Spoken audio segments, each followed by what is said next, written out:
بسم اللہ الرحمن الرحیم۔ شروع اللہ کے نام سے جو بڑا مہربان نہایت رحم والا ہے۔ السلام علیکم۔ آج ہم پڑھیں گے کلاس 10 کے مطالعہ پاکستان کا چیپٹر نمبر 1 جس کا نام ہے قیام پاکستان۔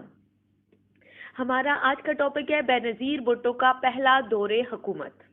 1988 کے عام انتخابات میں پاکستان پیپلز پارٹی نے کامیابی حاصل کی اور آئین کی روح سے 1 دسمبر 1988 کو صدر پاکستان نے قومی اسمبلی میں زیادہ نشستیں حاصل کرنے پر بینظیر بھٹو کو حکومت بنانے کی دعوت دی۔ اس طرح ملک میں ایک نئے جمہوری دور کا آغاز ہو گیا۔ بینظیر بھٹو نے بحیثیت وزیر اعظم اپنے عہدے کا حلف 2 دسمبر 1988 کو اٹھایا اور اپنی نامزدگی کے 10 روز بعد 12 دسمبر کو قومی اسمبلی سے اعتماد کا ووٹ حاصل کر لیا۔ اب ہم پڑھیں گے وزیر اعظم بینظیر بھٹو نے اپنے پہلے دور میں کیا اقدامات کیے اور ان کے اہم واقعات کیا تھے۔ بینظیر بھٹو نے اپنی پہلی تقریر میں ملک کو اتفاق و اتحاد کا پیغام دیا۔ اسی طرح سے خارجہ پالیسی کی اگر بات کی جائے تو دنیا کی ترقی یافتہ ممالک مثلا روس اور امریکہ وغیرہ کے ساتھ بہتر تعلقات کی کوشش کی گئی۔ ہمسایہ ملک بھارت کے ساتھ کشیدگی کو کم کرنے کی بھی کوشش کی گئی۔ پریس کی آزادی کے سلسلے میں نیشنل پریس ٹرسٹ کو توڑ کر ٹی وی اور ریڈیو کو خود مختار بنا دیا گیا۔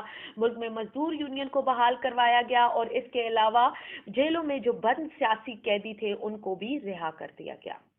ایٹمی تنصیبات کی حفاظت کے پیش نظر پاکستان نے 31 دسمبر 1988 کو بھارت سے مذاکرات کیے اور اس سلسلے میں بھارتی وزیر اعظم راجیو گاندھی اور بینظیر بھٹو نے ایک معاہدے پر دستخط کیے کہ دونوں ممالک ایک دوسرے کے ایٹمی تنصیبات پر حملہ نہیں کریں گے۔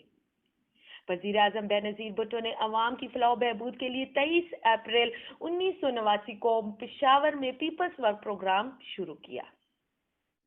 نومبر 1988 کے انتخابات کے نتیجے میں مرکز میں پیپلز پارٹی نے حکومت بنائی جبکہ پنجاب میں اسلامی جمہوری اتحاد کی حکومت قائم ہوئی۔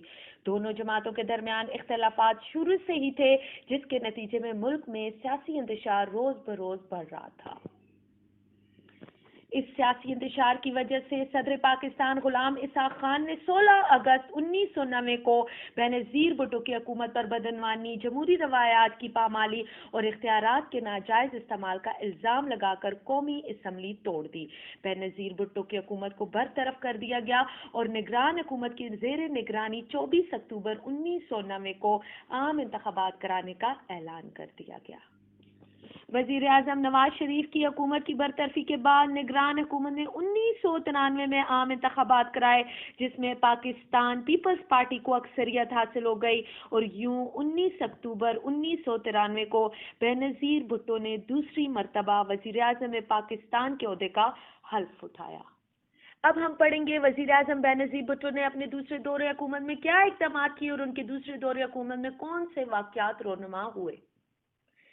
سب سے پہلے بینظیر بھٹو کو اپنی پہلے دور حکومت میں غلط سیاسی پارٹیوں کی وجہ سے مخالفت کا سامنا تھا، اس لیے اس مرتبہ اس کی حکومت نے پہلے سے زیادہ محتاط اور محفوظ پالیسی اختیار کی۔ مثلا بیوروکریسی کے ساتھ اچھے تعلقات اور پریس کی آزادی جو بینظیر بھٹو کے اس دور میں بہت اہم مثال بن گئی۔ بینظیر بھٹو کی حکومت میں پاکستان کو ایک باوقار اور خوشحال ملک بنانے کے لیے بھی بہت سے اقدامات کیے۔ اس کے ساتھ ساتھ پیپلز پارٹی کی حکومت سندھ اور پنجاب کی طرح خیبر پختونخوا اور بلوچستان میں بھی اپنی حکومت قائم کرنا چاہتی تھی۔ چنانچہ پیپلز پارٹی نے وزیر اعلیٰ خیبر پختونخوا پیر صابر شاہ کی حکومت ختم کر کے آفتاب شیرپاؤ کو وزیر اعلیٰ بنایا۔ بعد میں بلوچستان میں ذوالفقار علی مگزی کی حکومت ختم کر کے وہاں بھی اپنی مرضی کی حکومت قائم کرنے کی کوششیں شروع کر دی۔ پیپلز پارٹی اور ایم کیو ایم کے مابین مہاجہ رائی اور تصادم کی وجہ سے سندھ میں احتجاج اور ہڑتال کا سلسلہ شروع ہوا، لہذا امن و امان قائم نہ ہو سکا۔ 26 جون 1996 کو سپریم کورٹ نے بلدیاتی ادارے بحال کیے لیکن بینظیر بھٹو کی حکومت نے اختیارات بلدیاتی اداروں کو دینے کے بجائے اپنے پاس رکھنے کا قانون منظور کروا لیا۔ 10 اگست 1996 کو ملک بھر کے تاجروں نے جنرل سیلز ٹیکس کے خلاف ہڑتالیں شروع کی. اس کے علاوہ صدر پاکستان فاروق احمد خان لغاری اور بینظیر بھٹو کے درمیان ججوں کی تقرریوں کے بارے میں اختلافات پیدا ہوئے. اپوزیشن نے بھی حکومت کے خلاف احتجاج شروع کیا. وزیر اعظم نے اپوزیشن کو مذاکرات کی دعوت دی، لیکن دوسری طرف صدر پاکستان نے آرٹیکل 58 کے تحت جو ہے 1996 کو قومی اسمبلی توڑ دی. ملک معراج خالد کو نگران وزیر اعظم مقرر کرنے اور 3 فروری 1996 کو عام انتخابات کرانے کا اعلان کر دیا. بینظیر بھٹو کے دونوں حکومتوں کا جائزہ لینے سے ہمیں معلوم ہوتا ہے کہ روٹی، کپڑا اور مکان کا دعویٰ کرنے والی جماعت نے اپنے منشور پر بہت کم عمل کیا. یہ ضرور ہے کہ بہت سے شعبوں میں ترقی ہوئی، لیکن کرپشن، سیاسی ابتری اور فسادات ان کے دور حکومت کا خاصہ رہی.